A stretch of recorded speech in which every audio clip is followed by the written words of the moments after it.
weekend, we saw some pictures of Kate, a Princess of Wales, who was out and about at church for the first time in a while, first time since revealing her cancer diagnosis. She joined Prince William and other royal family members for the Sunday service. Rupert, very good morning to you.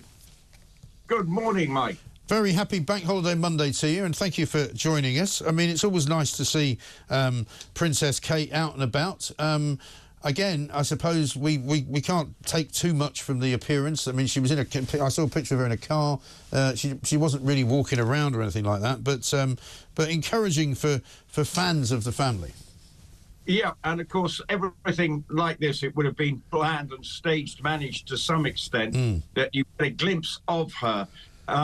And obviously, we've seen her at the King's birthday parade.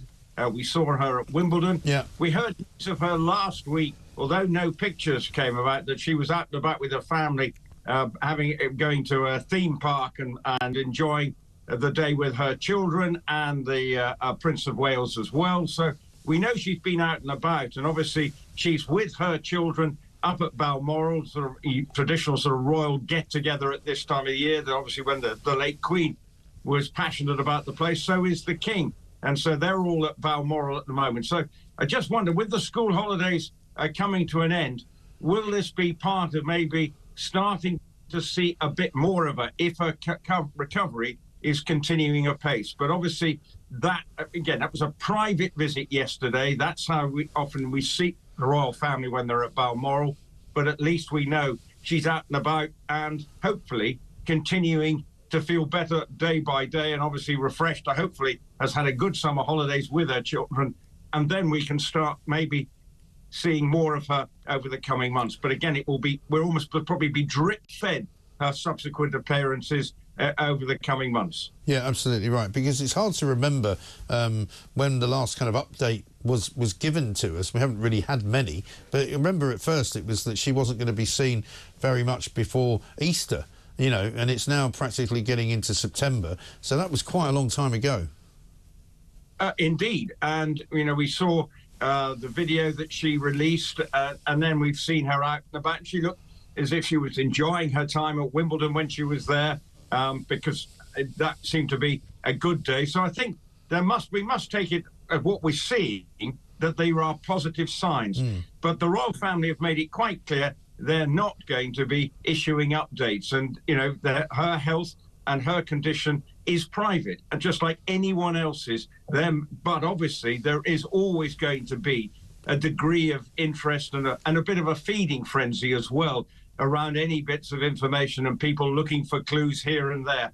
But ultimately, it's good that she's out and about, she's feeling strong enough, enjoying her time in Scotland, and hopefully we will see more of her to confirm that her recovery is going on apace. It's now, well, we got the news just after Christmas last year in the new year. So it's now been, 8 months now that she's diagnosed and her recovery. And the King, remember, he's still recovering from cancer, and likewise does not issue permanent updates on his health, although perhaps he's been a little bit more forthcoming than the information surrounding the Princess of Wales. Yeah, and he's been out and about a bit more as well, hasn't he? He was up in Southport last week, and he was also, I think he had a reception in London for some of the relatives of the victims. So, you know, he seems to be on the mend, at least. Yes, and I think, like his late mother, she spent a lot of time in Scotland, and him being up there will aid his recovery. And obviously, his wife will be very keen that he finds time to slow down, because he's not one who sits easily without something to do and wants to always be busy. And obviously he wants to try and be seen as much as possible as his recovery continues. But we have seen a fair amount of him through the summer months, and no doubt that will continue. They are going on a royal tour later on this year as well, but it would just be interesting. His recovery seems to be being managed, and he's feeling what you would think stronger, but obviously there will be inevitably huge amount of focus on whenever Princess of Wales comes back, and that's going to be a tough thing for her to deal with as well, because she's not only got to feel physically right, she's also got to feel that she's ready to go out there and get back out on the road in a positive way, and feel strong while doing it, because it's never easy when you're recovering, as we're not sure what it is, but she wants to make sure that she will feel 100% because she won't want to let people down. No, of course, absolutely right. Earlier on Monday this week, we heard the news that Sven Goran Eriksson, a former England football manager, a much decorated football man, he became the first overseas manager of the England football team, but he died after battling pancreatic cancer, and he's a very popular figure, had a very interesting private life, but he was a very successful football manager and much loved over here in the UK. But Prince William, in his capacity of the president of the FA, the Football Association over here, did make a statement. He knew him and said basically, in essence, a statement saying, well, he'll be much missed, and sending his love to his family. Because Prince William, as we know, is a committed football fan.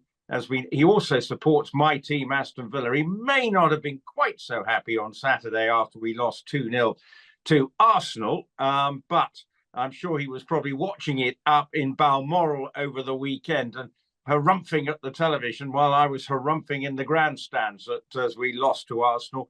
But on a serious point, it just shows he is a committed football fan, and he's aware of his responsibilities as president of the FA. And as I say, Sven Goran Eriksson is a very popular football figure. I know that's going slightly off-piste in terms of the royal beat, but it reflects the Prince of Wales's deep interest in football. We've seen him at the football with his son George and other members, whether it's going to Wembley, watching the England team, or if he can sneak a visit to Villa Park to watch Aston Villa.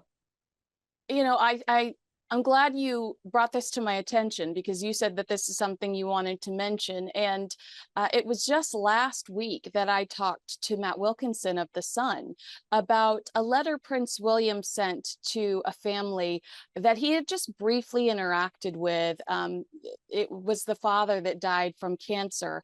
Matt Wilkinson broke this story. Prince William sat down, wrote this individual's family a letter saying he was so sorry that they lost their father to cancer. There's a great shot of him and the Princess of Wales with pizza, and I can't remember where the location was, but it was Peter Morris. He was just 47 years old when he passed away in May, and Prince William stumbled upon his obituary, or an article written about him in a local newspaper, wrote the family. The widow Tracy read this letter out at the funeral, and Matt Wilkinson and I talked about just how much cancer has affected the royal family lately, and how they're so much more sensitive to the topic of cancer because of what they're experiencing. So I am sure that it was really important for Prince William to acknowledge this today. Absolutely, and pretty quick out of the blocks to do it. And I think that's a good thing. And as you say, the royal family have certainly had to sort of come to terms with, for William, actually, he's got his father recovering from cancer, and he's got his wife battling some form of cancer as well. So he's got it from both generations. So he's really in the front line of it. So he will be deeply sympathetic to all families. Look, we've all probably know and people who have been affected by cancer. It was just a few years ago. My sister-in-law died this week of cancer. So you just 4 or 5 years ago. So it always comes back to in your family. You can't get away from it. But I think for Prince William at the moment, it would obviously be something that he'd be very sympathetic to the Eriksson family. And also, more importantly, it will help, the more he finds out about it, the more he can be proactive in helping finding ways to raise money, which he's good at. We saw what he did with the air ambulance the other day and how much money that raised. So going forward, once we know that both the King and his wife are, I suppose, on the full road to recovery, I'm sure we might be seeing extra efforts to raise funds for various cancer charities across this country, and maybe on a wider scale as well. We did get a glimpse of the Princess of Wales. She attended a church service alongside Prince William and Prince George on the Balmoral estate in Scotland on Sunday. She looked lovely. I love this fedora that she sometimes wears with the little feathers sticking out. She sat in the passenger seat while Prince William drove their Range Rover Defender SUV. King Charles and Queen Camilla also attended church that day with them. Now let's discuss, we talked a little bit about this last week. But as these new photos are circulating, one of the main points that journalists are making is that the princess really isn't expected to attend any more events this summer. We have heard both Catherine and the palace gently ask for some space as she navigates cancer, as she navigates chemotherapy and heals. I have heard rumblings of a possible Earthshot New York appearance. Do you think that maybe we might see this in video form? Might the Princess of Wales provide a video for the Earthshot Prize Innovation Summit in September? Yes, because I mean, I would assume Prince William will definitely be wanting to be there because that's his big thing. But they would miss her presence, whether she feels up to traveling to America and the spotlight that will be on her. If you're going to go to somewhere like New York, you know, it's going to be pretty full on, and they're going to, want everything will be analyzed, and it will be quite a glaring shot window. I think it becomes easier if, we see more of her, maybe in video format. Yes, we saw her being driven to church, very carefully controlled. One other notable takeaway, which you didn't mention, it appears William has taken off his holiday beard. Looking at the photographs. But after we'd seen him when he was congratulating the Team GB Olympic team, he definitely had a holiday beard, but that seemed to have come off. But we know that we see members of the royal family in these sort of public stroke private occasions, which a trip to church at Balmoral is always staged managed, and it can be easily done in the car. We're not actually seeing her walking. Presumably they can find a way to get her into the church discreetly and quietly, but she's with her family. And it shows that we talked about the fact that they were able to have fun at a theme park the other day. I certainly was told off that whatever that game we were talking about, I certainly learnt anyway that I got my facts wrong. I learnt by the comments that I needed to get down with the kids a bit more. But anyway, that proves that they've been out and about. But we now know the summer holidays are coming to an end, not only obviously in America, but over here as well.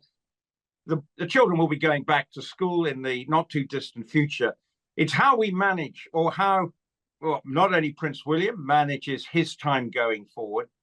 You feel that the king is obviously went to Southport recently and offered his condolences to those bereaved families who'd been at a Taylor Swift party, and then he'd seen members of the family. The king has been out and about and wants to be out and about.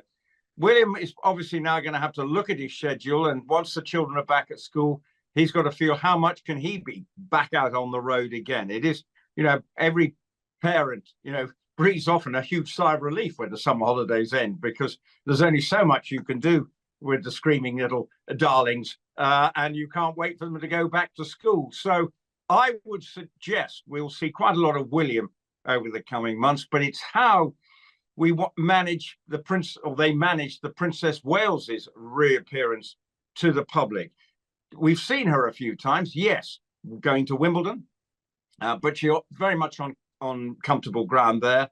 Seen her at the King's birthday parade, very much on, that semi-public private occasion, able to be stage managed on the balcony, but very managed. One or two video appearances.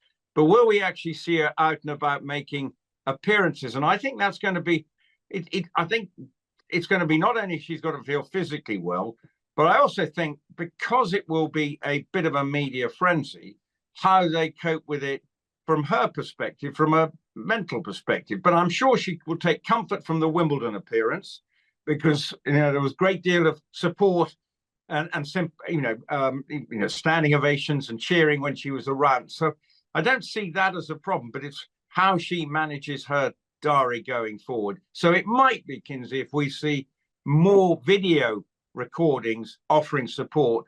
But there's going to have to come a time, and this is the difficult thing, if she doesn't go back out soon, there will be people asking, what is going on? And while the health of an individual is absolutely private, there is a balancing act for the royal family. How do they put out this sort of necessary information? Because the longer she doesn't come out, there's obviously going to be more people concerned and worried that it's not what is going on here. And that is the balancing act for Kensington Palace and the Prince of Wales's and the Princess of Wales's team, is how do we manage it and make sure the public are brought along in a positive way rather than a sort of clamber for information because they feel they're being kept in the dark.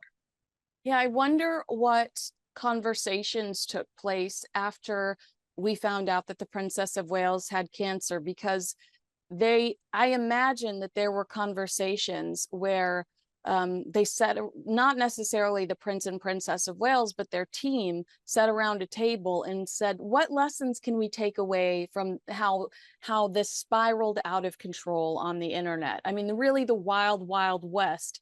Is there anything we could have done differently?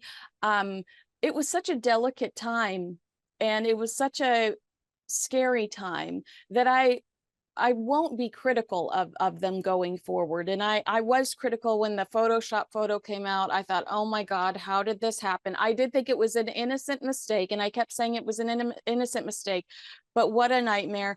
But I do wonder going forward if they have a new strategy in place for how to handle these things to try to control the chaos. Or can you? I mean, can you? Harry and Meghan drive me crazy when they talk about misinformation, but they're not wrong. I mean, are they innocent are they innocent when it comes to spreading certain misinformation? I'd say no, but the misinformation on the internet, nobody is held accountable for it. No, it is a wild west out there, and it beggars belief, the sort of stories on both sides. You think, what the heck is going on here? And it seems absolutely ridiculous. But that's the modern era we live in.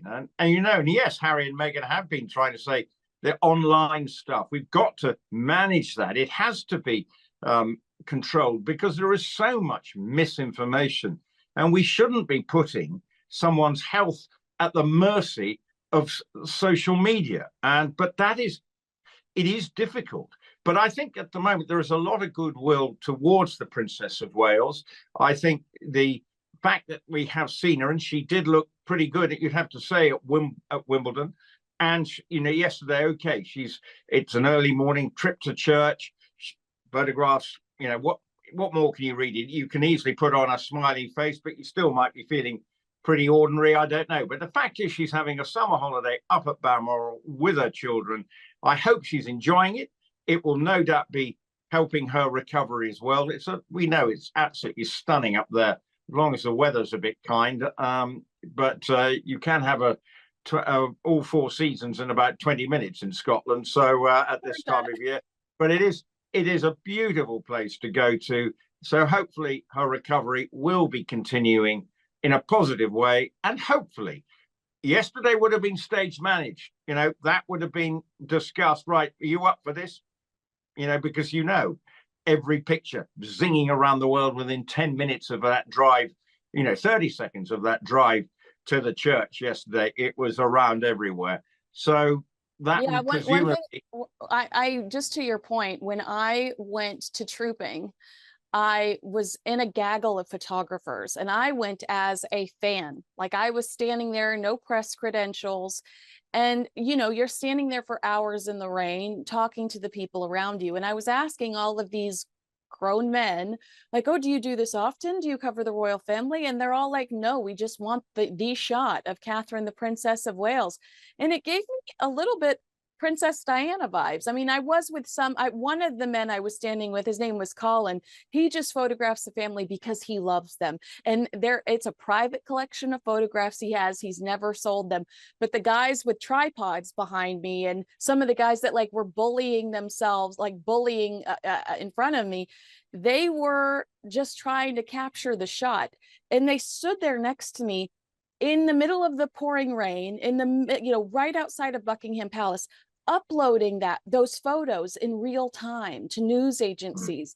I mean, sometimes when I don't think it's a secret. I sincerely love these people. That's why I do this.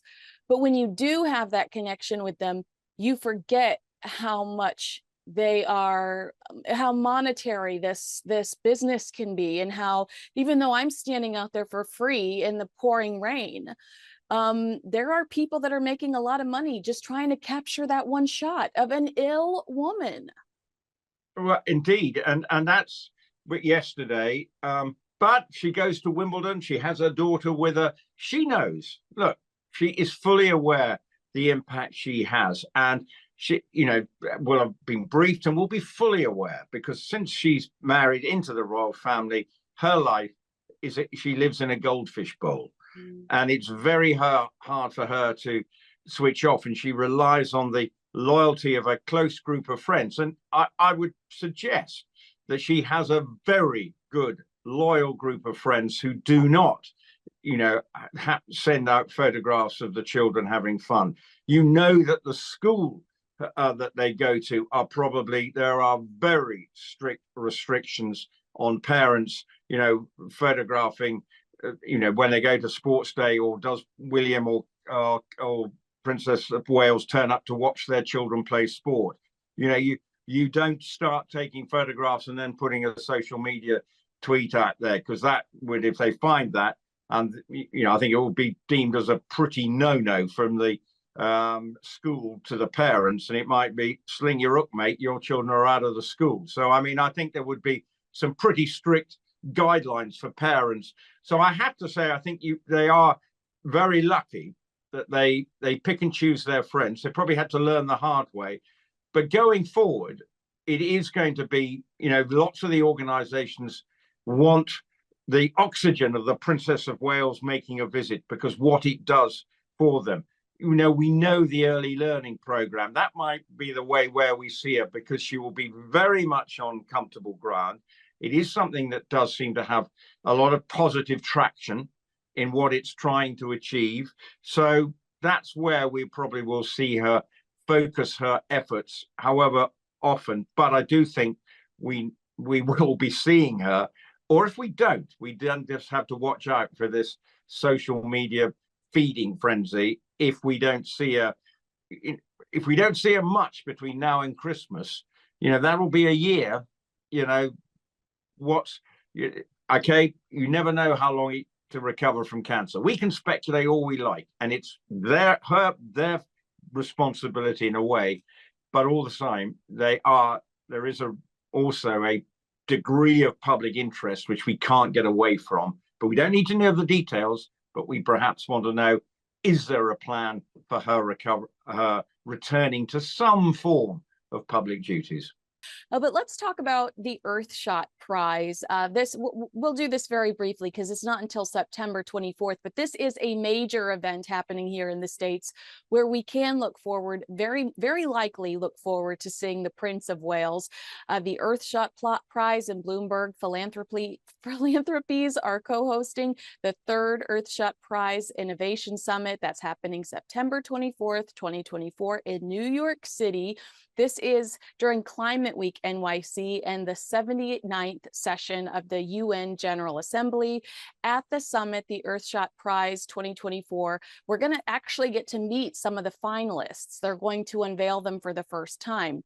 And attendees will also have an opportunity to learn about the solutions pioneered by last year's finalists, the progress that has been made in 1 year since their fellowship began, and the work the Earthshot Prize is doing to accelerate climate and environmental solutions. Rupert, this is one of the biggest differences between the Prince and Princess of Wales and the Duke and Duchess of Sussex. They're showing us progress when it comes to the Earthshot Prize. We are revisiting these finalists and seeing what they've developed and how they've evolved in the last year. Accountability. We're seeing where this money, what this money did. How did they utilize these funds? And we're getting results. that gives this initiative real credibility. I see this also with the Early Years Project, where we're given a lot of data, tangible evidence that they are doing something productive. We also, I believe, are going to see this in a really big way with Homewards, Prince William's homeless initiative. Talk to me about how important it is to provide these details, to provide these updates, so that these people don't just look like all they do is shake hands and wave. I think what the Prince of Wales is very keen to ensure happens, he isn't just a handshaker. Mm-hmm. Actually, there is purpose, and that's why he wants to concentrate on fewer sort of projects, because he feels he can devote his energy. So you've got two that are sort of linked in many ways, you know, the homelessness in Britain, which is very important to him. We've got the early learning initiative that's very much the Prince of Wales's baby, and wants to bring it on and see that work. But it also reflects the future king's sort of view of a global world that we need in. And the Earthshot Prize is something that is incredibly important, and it is enabling some pretty clever projects to be developed and great initiative from all corners of the globe. And I think it's important that you just mentioned, and just to highlight, it's the UN General Assembly when they meet. So that's got movers and shakers from all over the world. And you've got the Prince of Wales in town. So it actually gives a degree of, you know, that soft politics and power that we talk about that is very important. Whereas you see the Duke and Duchess of Sussex go to Colombia. Well, yes, that's promoting what them and their projects and what they want to do. Fine and dandy. I hope they've achieved something. But actually, you look at the scale of what the Earthshot Prize is about, and when it's taking place and where it's taking place, it gives it added significance, because it will draw attention and highlight, you know, the environmental projects that they're doing, how to look forward into the future, some of the initiatives. It's not everybody's cup of tea in your country. Well, you know, it can create quite a political fallout and saying what's going on. But actually, if you just look at some of the prizes or some of the people who are nominated, it really just reflects some very clever thinking and making sure that everything is thought about. And if something like the Earthshot Prize focuses the attention of what is going on, however you think there's global warming or whatever's going on, it's way off my pay grade. Yeah. But whatever, I think it's very important that the Prince of Wales is seen there, because it puts him at the heart of Britain, being at the heart of something that he is passionate about. And I think that's very important. And it shows the stark contrast to where Harry and Meghan are at the moment compared to the Prince of Wales. Look at the geopolitical importance of who's doing what. A few days in Colombia, or you're going to New York, where the UN Assembly is taking place, and you're announcing the awards with all the other stuff that's going on behind the scenes. I think you can see who really matters right now. Well, and Prince William, I believe that one of the initiatives actually led to an arena or a field using recycled material for their concession stand. I'd have to double check, but I believe that is one of the projects Prince William helps to navigate. And they've said for years, what they do is they bring these brilliant minds together with global business leaders, other philanthropists that can put some money in their pocket, and government workers that can help them make changes. And that is exciting to see something so tangible happen, to see it actually come to fruition. Harry and Meghan bought some drum kits for a school in Colombia, and that's really nice, but I feel like it fails in comparison. That is the problem for Harry and Meghan. How did it? Yes, they made some donations, and we don't know how much, but again, a very different vibe and feel. the Earthshot Prize has very good intentions, and we're seeing it, leading to some very creative thinking and people being nominated. And that very much is at the heart of what the Prince of Wales wants to achieve. We've seen it with his father, very much with environmental issues to the fore, organic farming and things. But this William's view takes it a stage further, really coming up with some well thought out and incredibly clever projects. And I think it will be interesting to see how it goes down when he's there. Clearly, as I say, I don't expect the Princess of Wales to be there, but I wouldn't be beyond. I'm sure they would very much appreciate a message from her should that be the case. But there'll be a lot of planning going on between now. It's only not that far away anyway, but it will be great to see how it goes down. And actually, the kind of reception the Prince of Wales gets when he goes to New York as part of the Earthshot Awards. I mean, I never thought I'd be interested in this kind of stuff, but the other day I was doom scrolling on the internet and I saw that these young guys in Australia invented this kind of suction. I love the ocean. I'm always whale watching and dolphin watching. And these guys built this kind of suction thing. It started in Australia, but now they're using it in Marina del Rey out here. And it stays like right underneath the surface of the water, so it doesn't capture any wildlife, it doesn't get any fish, but it pulls in the trash that's in the ocean, the water bottles, the balloons, the straws, and it sucks all this stuff up. And so you go and you capture it occasionally and you empty it out. But I'm just like, like you said, that clever, like how brilliant. If you are passionate about, you don't have to, remove climate change, remove all the political stuff. People that are passionate about saving the planet are heroes. People that are passionate about protecting wildlife and protecting our sea creatures. I mean, to me, it is something you can get really excited about. So I'm surprised at how excited I get about the Earthshot Prize, because I'm looking for some of those types of initiatives. And then that's something that I'm now thinking, how come I didn't think of that? How come why didn't I have that fire under my butt? Well, I think we just have to admire everyone does things differently, yeah. And I think it's good, and it will be. Look, it will be something that William will be passionate about for the rest of his life to ensure, because he knows he's got to try and leave a legacy that there's a lot of nasty things going on in the world at the moment.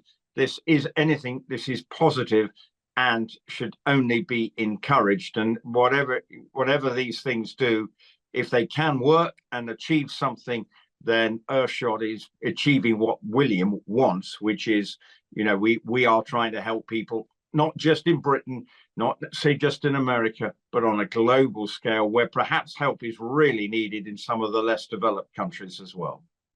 I mean, it is now being reported almost as a fact that Netflix will not renew their contract when it ends next year. $100 million being described by experts there in a well-known podcast as one of the worst deals in Hollywood history. $100 million. They didn't get much out of it.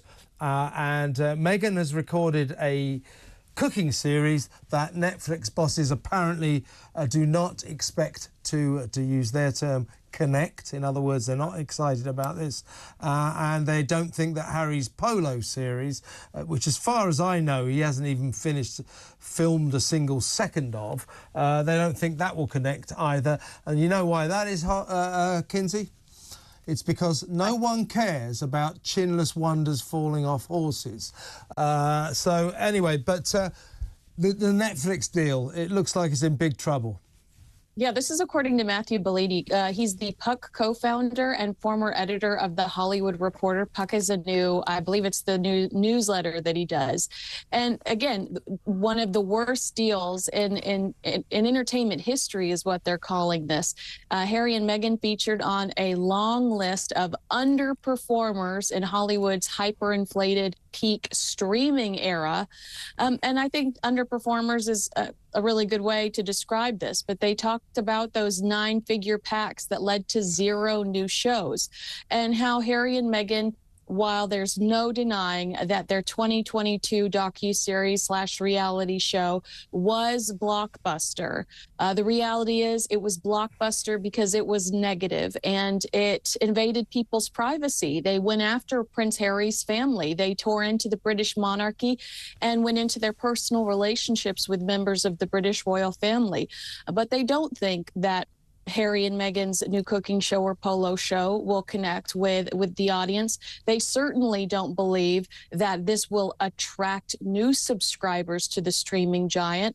So they're under the impression that there's no way that they will receive the type of contract that they received previously, whether or not they renegotiate and they give them a much lower number. I'm not sure. I don't think the return on investment is there, period. So I doubt that Netflix will want to continue to work with these two individuals. I think that they are much more of a liability than beneficial towards the brand. Yeah, indeed. And the cooking series, as I say, not expected to connect. So I'm not sure. I've seen no reports that Harry has filmed a single second. We do. Kev, we do know he did some filming. Okay, I stand corrected. Yeah. But what is Florida? I think if you do want to get people excited about polo, we want the royal aspect of polo. Harry and a group of his friends in Florida is not the glamour. And we saw Serena Williams actually on the polo field walking around with Meghan Markle. We expect Serena Williams to maybe feature in Harry's polo show. But if they were trying to attract the royal fans, I think the glitz and glamour of polo's association with royalty is where the story lies. And you're not going to get that in southern Florida. No, and think about it. I mean, I've been to polo matches here in Britain as a reporter where the royals are playing, where in the old days when Prince Charles would play. Even then, pretty thin crowds. I mean, polo is not a big crowd attractor. So, therefore, a series about this minority sport doesn't stand much chance of being a smash hit. And clearly, having seen the completed cooking series by Meghan, Netflix bosses, shall we say, are rather less than thrilled. And I think ultimately they are crossing their fingers that this, in turn with the official launch of American Riviera Orchard, first of all, strike while the iron's hot, completely throw that out the window when it comes to Meghan Markle trying to market and launch American Riviera Orchard. Why even tease any of this stuff in March if you aren't going to bring us anything by August? Things are going to look terribly bad if the cooking show launches, American Riviera Orchard launches, and it's a complete dud. There are crickets. No one cares. Is that the kind of plan? I mean, do we have any idea when the cooking series might be launched by Netflix? And is that the idea that when the cooking series hits the screen, the TV screens, as it were, she will then finally open American Riviera Orchard for business? Because it's pretty bizarre that she launched it in March and has so far not sold a single thing on account of she hasn't put anything up for sale yet. It's pretty bizarre, isn't it? I mean, you can only speculate that something behind the scenes has not been going well with this project. Yeah, I mean, I think Harry and Meghan have continued to prove that they struggle in the leadership department, and this is just further evidence of that. We do expect American Riviera Orchard to launch at the same time as her Netflix show. So while you're watching the Netflix show, if you see a specific item that you want to buy for your own garden or kitchen, you just head on over to her website and you can pick it up yourself. There are mixed reports I've heard at the end of this year, which would make sense to me because that's when they launched Harry and Meghan. But then I'm hearing reports that it could lean into 2025. And if that's the case, you're even further away from all the hype that this program and this website's been building. And I think that's incredibly detrimental to the final product. Let's have a little talk about that Colombian tour. There's a big row going on in Colombia now where some politicians are just saying, what was this all for? This cost us a lot of money.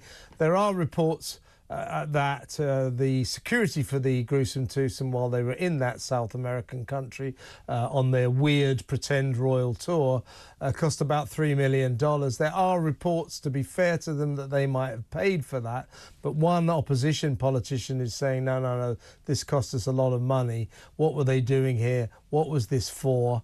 A lot of people say it was to cover up for the fact that that's a kind of socialist country that, like Venezuela, is gripped by a terrible poverty. So the dismal duo were used to kind of paper over the cracks of a regime that's in big trouble.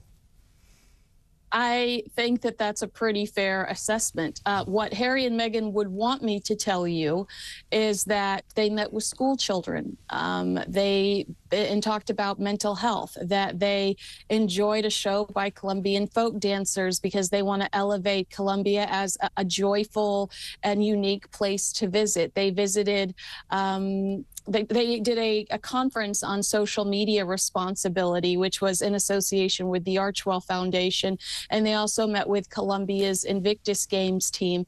But I know that they purchased some drums that they left with one of the music venues that they visited. But this is the big question or the big conversation I typically have around Harry and Meghan's efforts versus Prince William's. You know, Prince William's going to be in New York later next month, Earthshot Prize. They're going to revisit last year's winners. What have they done with the money that they've received? What's changed? How have they evolved with their companies where they're creating these tangible,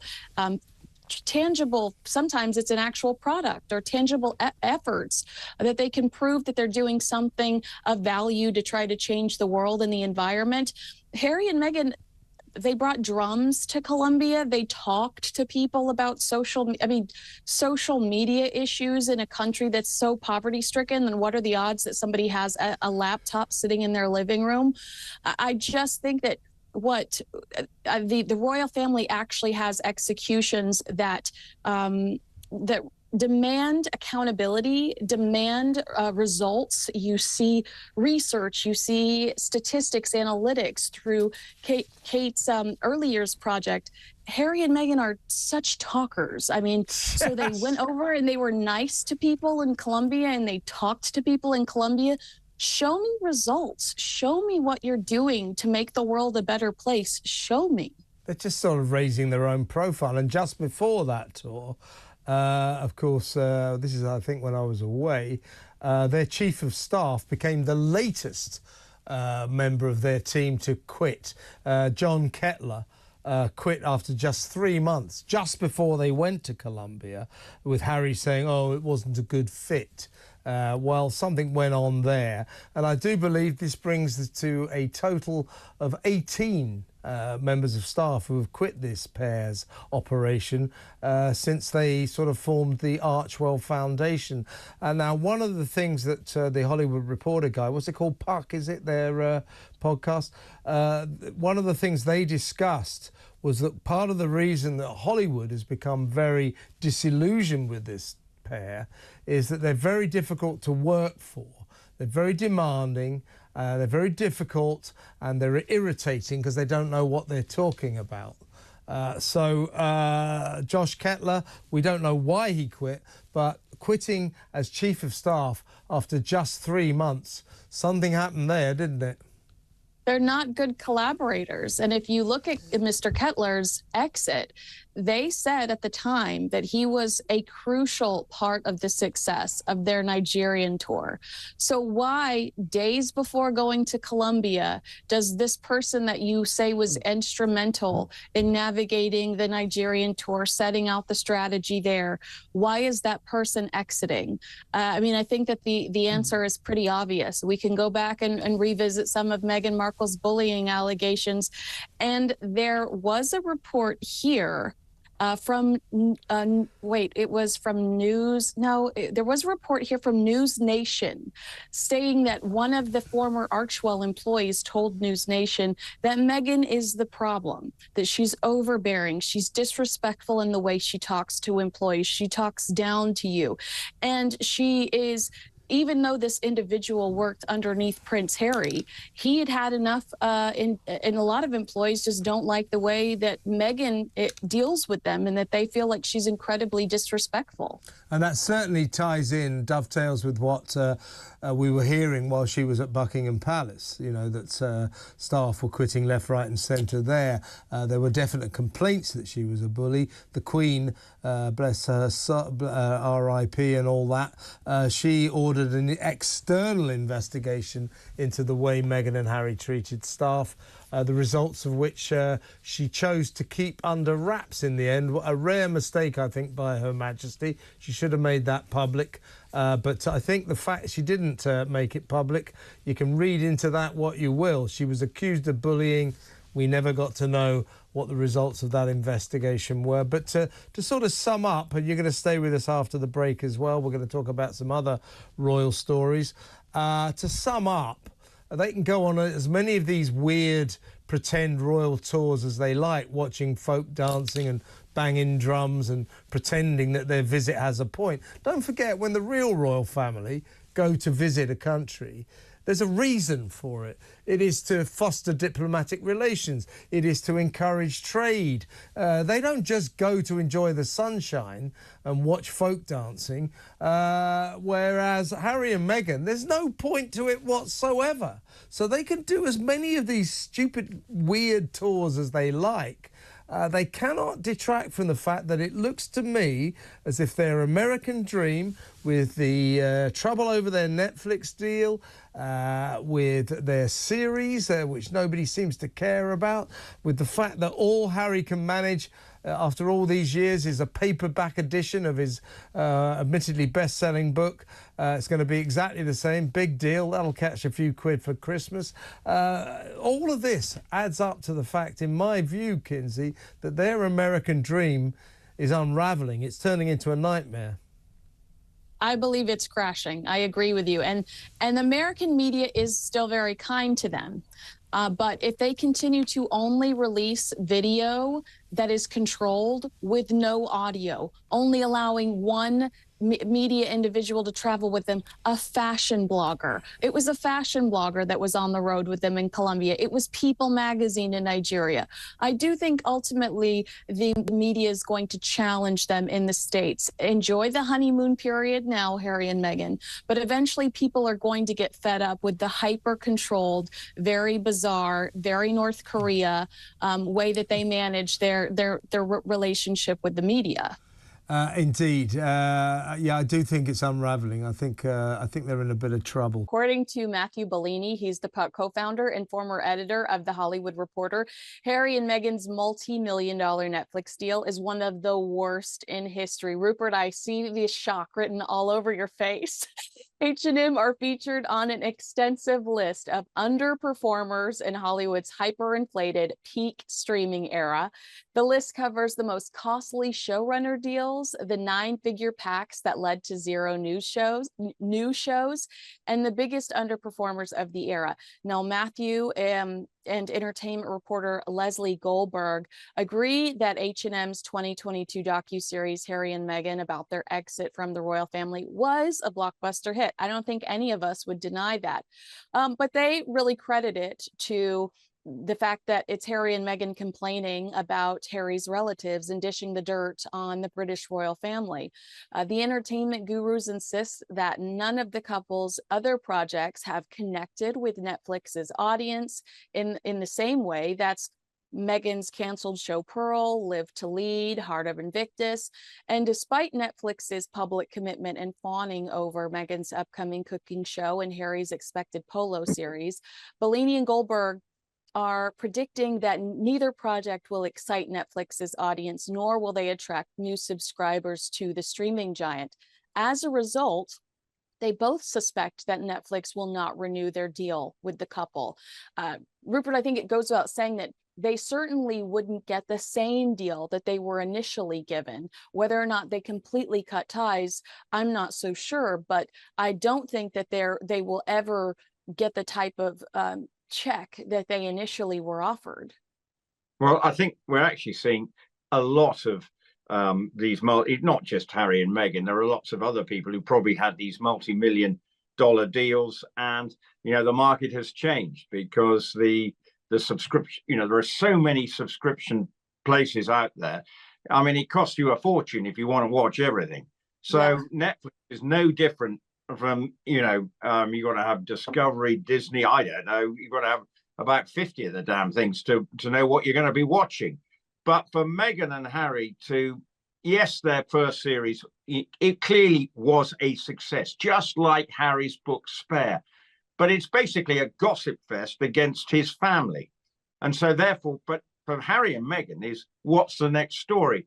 And I have to be brutally honest. I mean, I know about polo. I've been to polo matches. I've covered it.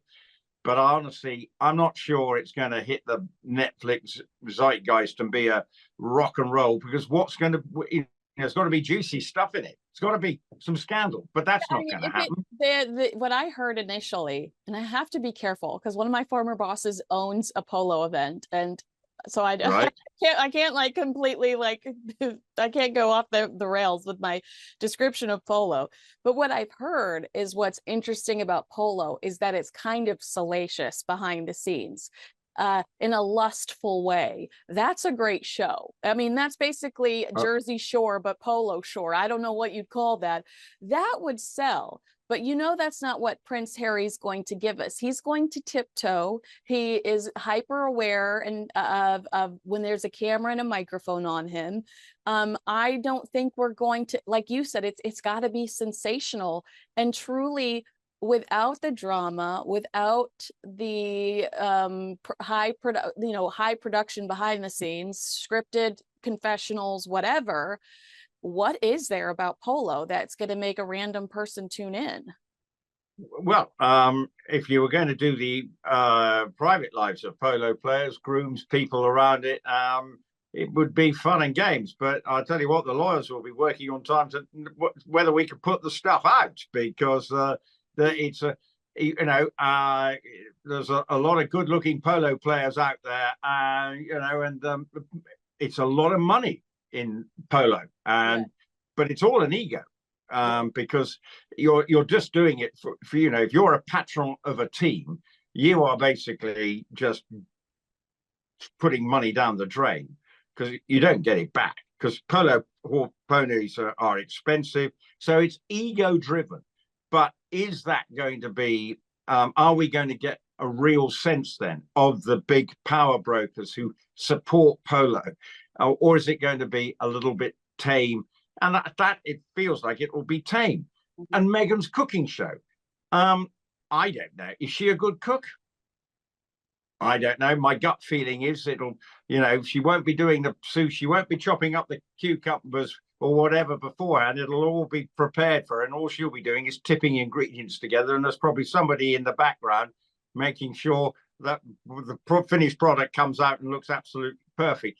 I'm not interested in that, but there are cooking programs that to a penny nowadays. What's she going to do that is different and is going to drive viewers to Netflix?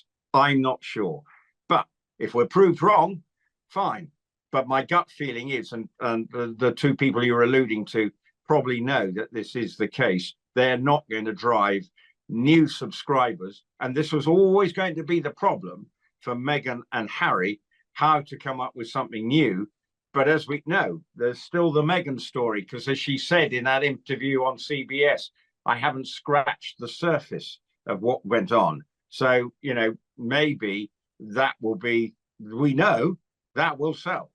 Right. That might be desperate times call for desperate measures. And that's when she pulls that out, along with the journal she found at Frogmore Cottage. And remember when she told the Cut magazine that she didn't sign a non-disclosure agreement? You piece these kind of random comments together, and it makes you think she's not done, no matter. And I had a couple of people reach out to me, and we we've briefly touched base on it and I hinted at something, but there was the article in People magazine about how Meghan said she wishes Prince Harry would look forward instead of backwards, and how she did not like him tied up in all of this litigation because she felt like it was so negative. I mean, perhaps somebody's putting that stuff out there, so that if anything ever does blow up, you immediately associate her as the victim, and this victim of this woman whose husband couldn't, get past the trauma, and you side with her. But I think it's very odd that that's kind of like the first me or her against him story I've seen, aside from Harry doesn't want the kids included in things and Meghan does. I just think that that's a little telling that we're starting to see stories like that circulating all of a sudden. And I don't believe Prince Harry wants to go after his family anymore with the crappy gossip. I think that he realizes that in his mess kit, and there's no going back, and he's really made a mistake. But I think she likes being seen as the victim, and she is so desperate to have her side out and for everyone to believe her that she might not be done telling her story yet. So that's a really good observation that you made. Actually, the final Netflix show for Harry and Meghan. This is, of course, the American Riviera Orchard Cookery Show, which is going to be with friends. No. Meghan's show's coming out next. The Polo show comes out after that. So there are two more shows. And then the Polo show that's coming out after that. Yeah. Oh, can't wait. Oh, they're going to be so good. And, of course, there's a bit of a clash, apparently, in the household, isn't there? Yeah, Prince Harry, I mean, this is a rare win for him. He has overruled Meghan Markle when it comes to sharing Prince Archie and Princess Lily on the screen. An insider told The Sun on Sunday, Harry and Meghan have not always agreed on how much they should expose their children to the media, but in this case, Harry has clearly won. Polo, I doubt we'd see much of them, but I could see Meghan Markle trying to lean on the children throughout the cooking show, the entertaining show. I think she's really wanting to be more liked, thought of as a softer character, and people seeing her in mommy mode might actually contribute to that. And unfortunately, unfortunately for her, Prince Harry has put his foot down, and the children can't be used as props in this case. Because of course she would, at any opportunity, happily use them as a prop, because you're quite right, for her it's all about image. It is all about image, and she knows that at the moment the world sees her as someone who has obviously, along with Harry, I mean, he takes his fair share of the blame, but of course she gets a lot of stick for having driven the wedge between Harry and his family, and of course being the one that is quite disliked, certainly in the United Kingdom. She is very, very conscious of that kind of thing. She is very, very conscious of image. And I think you've hit the nail on the head, Kinsey, when you say that she knows that being in mum mode, she knows that people seeing her as a mother, seeing her cooking food for the children, maybe giving them a brownie, oh look, Archie's got something round his mouth, and oh, Lilibet's going to play over there, that is going to look very, very good, not only for her, but also, let's not forget, the brand. And for her, for them both, it's all about selling product. And what better way of selling product than being the wholesome mum that is producing this jam, that is producing these products, of course, which you'll then end up probably needing to buy mail order or in Walmart or God knows where. I mean, where are they going to sell this stuff? American Riviera Orchard.com. But I do think it's a little hypocritical when we saw the children in the Harry and Meghan Netflix docuseries. Almost every episode, there was a snap, black and white snap, like carefully choreographed with Meghan cuddling the babies. This is a strategy they've used before. So to no longer allow Meghan to go in that direction, if these reports from The Sun are true, I should stress, has to sting a little bit when there is proof of the success of it when it comes to their only commercial hit, which was Harry and Meghan on Netflix. Why do you think Harry has put his foot down? If, of course, as you say, this is true, Why do you think he has said, no, this is a step too far? I think that he has a lot of trauma from his childhood and is trying to protect his children from what he feels like haunts him. But I also would argue, why is it fair for Meghan to take photos with other people's children for PR purposes? There were so many pictures coming out of Colombia with her coddling other people's children. And if I were their parents, I'd be confused as to why she wants so many images with my child, but I haven't seen a single one of her and hers since the Netflix series. I mean, I think Harry's right, by the way, to do this. He's not right from a commercial perspective, because I think they will sell more product if you see the children. And I think that it is absolutely correct that her image will be softened and improved by seeing the children. The problem is that the more they show their children, the more they open the floodgates to members of the media, photographers and the like, saying, well, look, we'll photograph them. You've allowed them to be seen, so therefore they are more fair game. Whether that's right or wrong is another matter, but I think that Harry is probably right to put his foot down in this way. Will it affect, though, the effectiveness of their sales? Will it affect the effectiveness of their being able to come across with this wholesome image? Will they get some prop children? Will they get some of the Colombian children in? Maybe fly a few of them over? Maybe get some extras from an agency, have a few of them running around? Maybe that will be the solution. Yeah, I think that that's probably more likely than us seeing Lily and Archie. And I agree, Prince Harry is simply trying to protect them.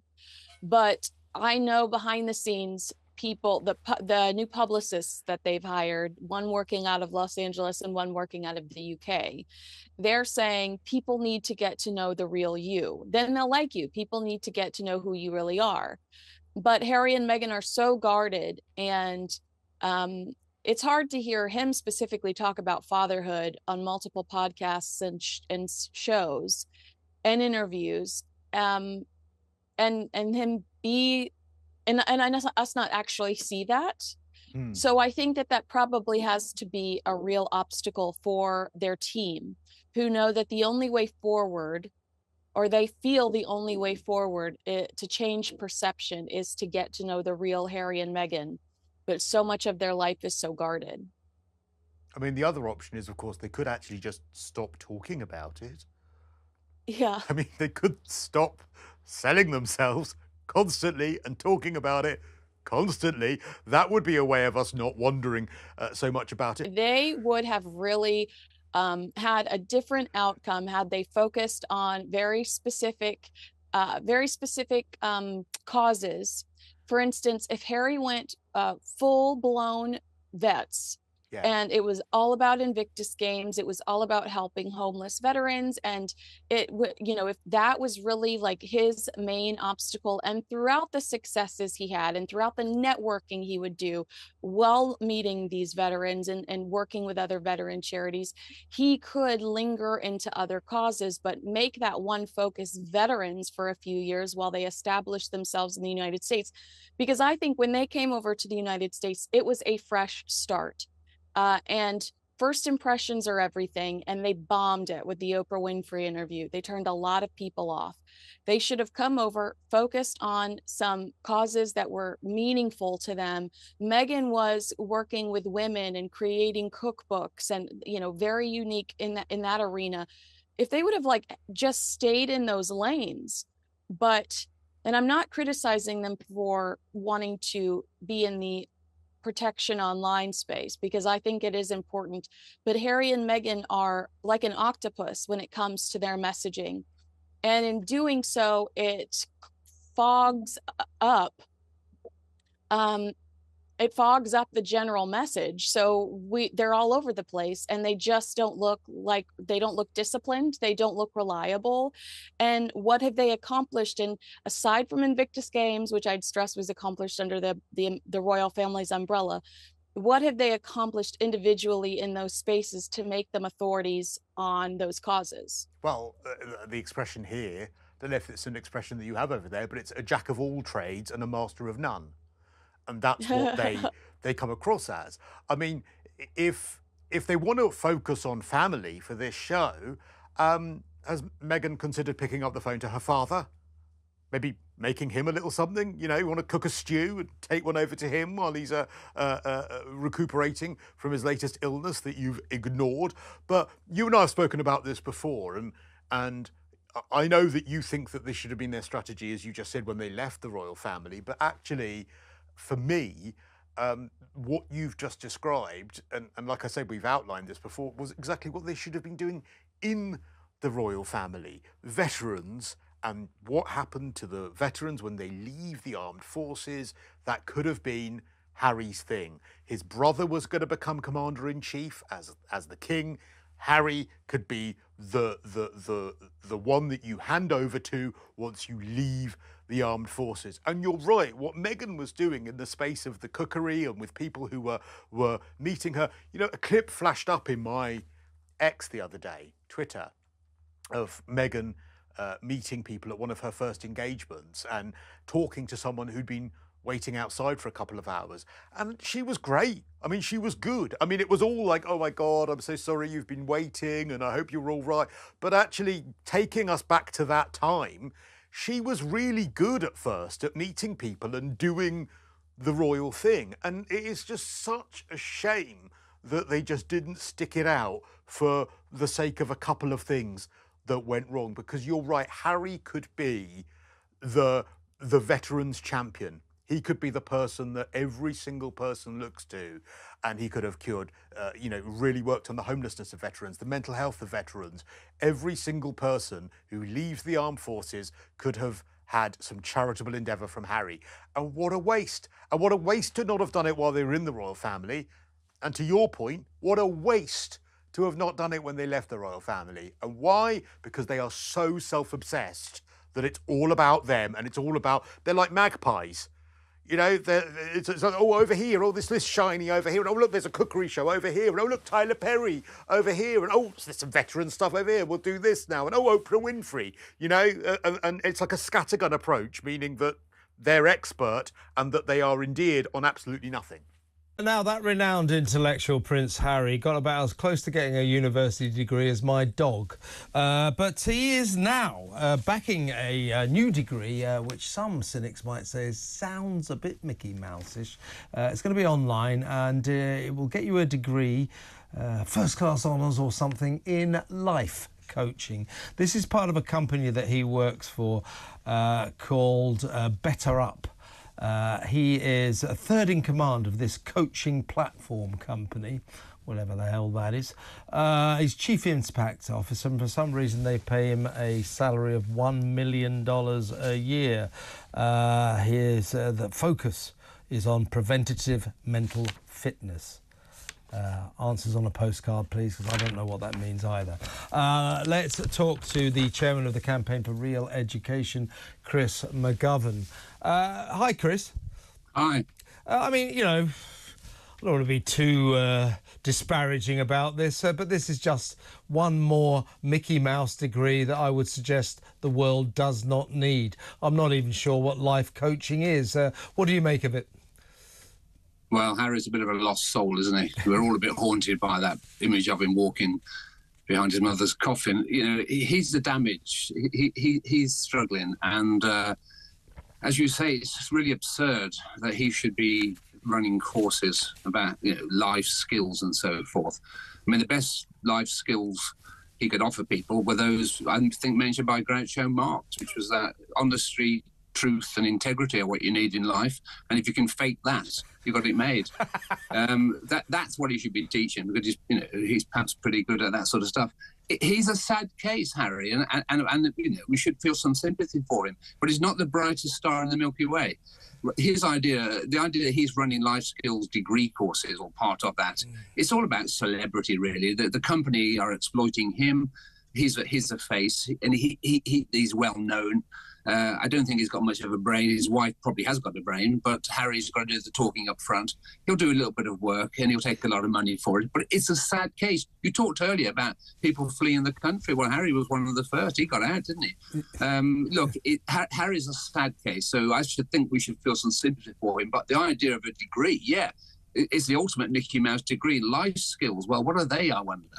Exactly right. I mean, to move away, I guess, from Harry, as you say, you know, I mean, good luck to him, but this is just ridiculous. A man, as I say, who got about as close to a university degree as my dog, struggled to get A-levels, got a D in A-level geography and a B in art.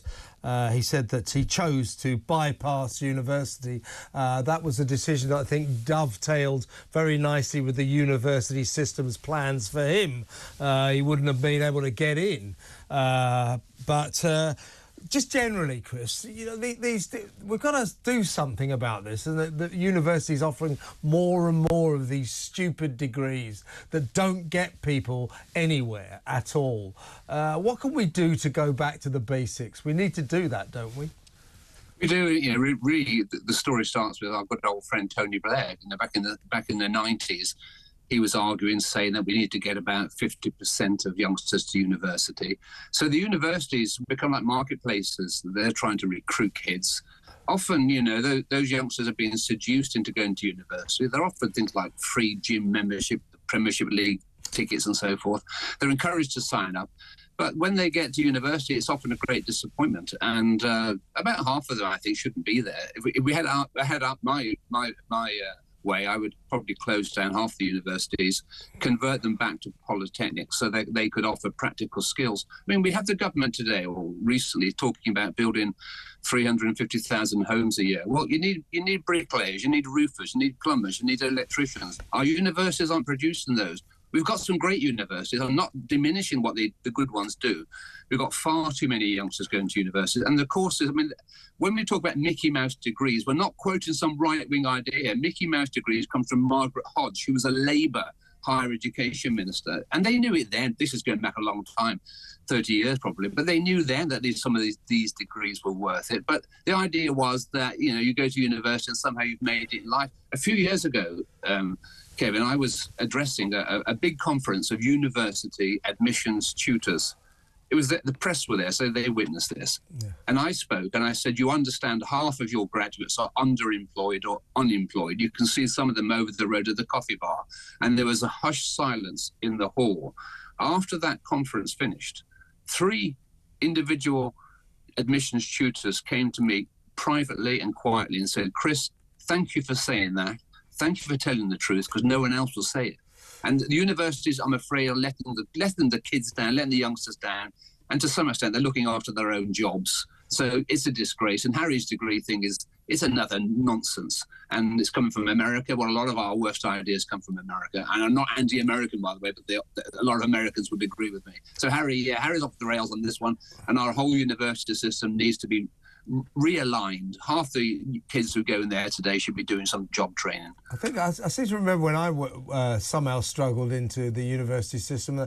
Obviously, I'm not in the first flush of youth. It was something like about 3% of school kids went to university after they finished school. God knows how I managed it, but you know, that's too low. But 50% is just ridiculous, isn't it?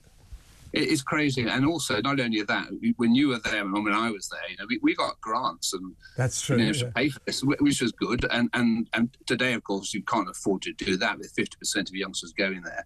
But then there's a great inflation. The universities are competing to be easier. So they're competing to offer the best degrees. So in your day, my day, at university, very few of us got first-class degrees. That's true. No, certainly not me. It really meant. But now you pretty much everybody gets a 2-1 or a first. You know, so we've downgraded and degraded the value of the educational currency. It's the same at A-level and GCSE. Yeah, everybody gets a double A, don't they? And yeah, well, you know, so it's like Zimbabwe, their dollar, or like the Zimbabwean currency, or the Weimar Republic. Republic back in the 1920s. The currency doesn't mean much these days. No, the degree these days is really an A level, and the GCSE is what we used to call a CC. That King Charles is getting tough on Andrew now. He wants him out of the Royal Lodge, 30-room Royal Lodge in Windsor Great Park. To wit, he has cancelled paying for Andrew's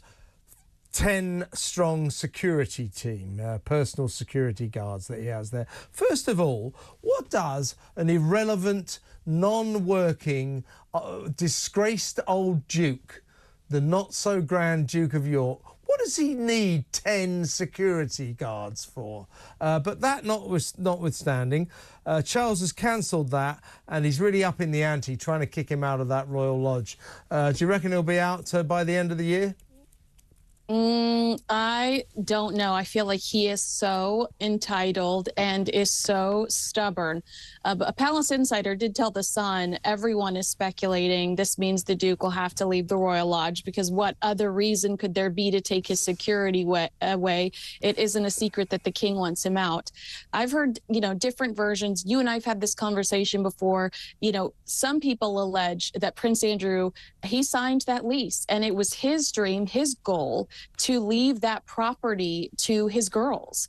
But I'm also hearing, it was Richard Eden that reported that the king is thinking long term and might want this property that he spent so much time with the Queen Mother in to leave for Queen Camilla in case the worst happens. He wants to have a space for her in a private area, in an area that's close enough to the family and close enough to where she will be safe and familiar with.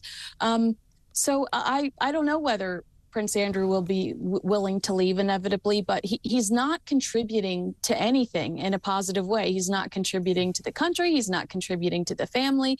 And I just feel like the king is trying to slim down his resources, and all Prince Andrew is right now is a waste of resources. And this lease that he's got, 75-year lease, which people say is watertight, but the argument apparently from the king's side is he's breaking the terms of the lease because he's supposed to keep up maintenance, which the costs of which are like 400 grand a year or something. He hasn't got the money, and the place is falling into rack and ruin. So that might be another reason. Now, as I understood it, the king was offering Andy, that very nice Frogmore cottage that Harry and Meghan did up. For some reason, Andy won't take that offer up. It's a smaller place, much smarter, because the gruesome twosome spent £2 million doing it up. But he won't move there. So this standoff continues apace. But still with Prince Andrew, Kinsey, what did you make of over here, our National Portrait Gallery? Part of the national fabric, that is, a very esteemed establishment. They apparently have bought that iconic picture, that photograph of Emily Maitlis, the Newsnight reporter, walking through Buckingham Palace with the Duke of York just after they'd done that disastrous interview that essentially ruined his life. Now, this is a national institution buying this photo. They would never have done that. This will humiliate Andrew. It's extraordinary, isn't it? I went to the National Portrait Gallery when I was there last time. It was my favorite stop my entire trip. I was there for 2 weeks, and I would describe that building as a love letter to the British royal family. Every corner I turned, there was a beautiful portrait, whether it be a picture of Catherine, the Princess of Wales, a painting of William, the Prince of Wales. There was this one shot, one-on-one of the king. I got goosebumps looking at it. This is very damaging to Prince Andrew's, legacy. I think having all of these uplifting and beautiful portraits of members of the royal family and then turning a corner and saying that, how do you not look at that and immediately feel, regret? You're like resentful that he's this black sheep that's chosen to make such poor decisions when everything else around, the building, it gives the royal family this feeling of such strength and unity and real I mean, you just were like glowing and basking in these beautiful pictures of these people. And to turn a corner and then see that, I mean, it's a head scratcher. It's not going to be great it's certainly not great for his brand. And unfortunately, I think it devalues the entire institution. Yeah, it does. I mean, the thing about Andrew is he's always been, you know, a buffoon. He's an entitled buffoon. He's made a fool of himself. He's wrecked his life. And apparently, last point really, I don't know why, but it's kind of funny. Apparently he's taken up plane spotting. So where the Royal Lodge is at Windsor, all the aircraft come in towards Heathrow Airport, London's big airport, one of the busiest. It is the busiest airport in the world.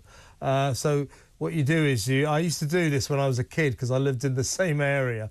It's a really boring hobby. You sort of like have a pair of binoculars and you can get the registration number of the aeroplane, and you have these little books with all the planes registrations, and they go through the pages, then you find the plane and you tick it off. You've seen it. That's it. That's what he's spending his time doing.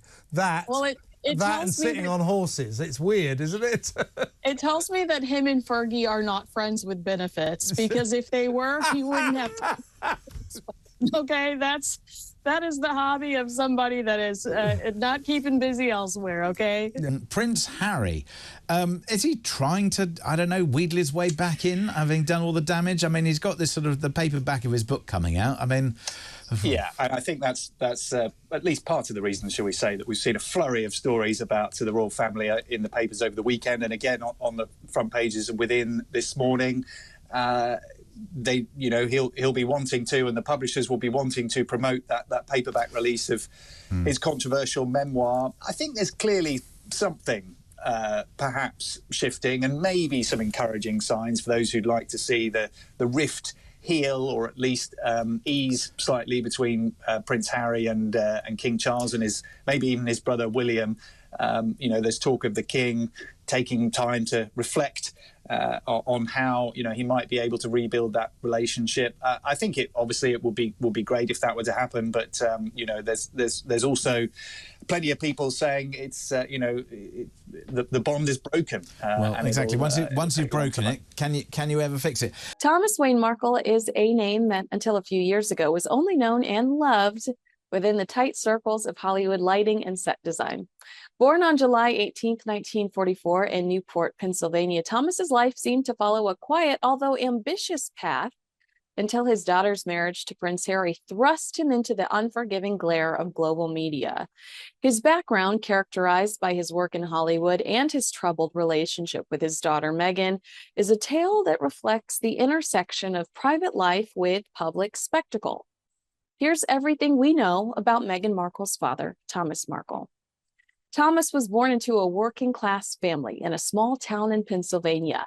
His mother, Doris May Rita, was a bank teller, and his father, Gordon Arnold Markle, was an Army veteran who worked as a laborer. The Markles are of Dutch, Irish, and German descent, with Thomas's paternal line tracing back to Robert the Bruce of Scotland, a lineage that would later draw ironic attention in light of his daughter's royal connection. From an early age, Thomas displayed an interest in the bright lights of Hollywood. I mean, quite literally. He was fascinated by the influence lighting could have on a stage or a movie set.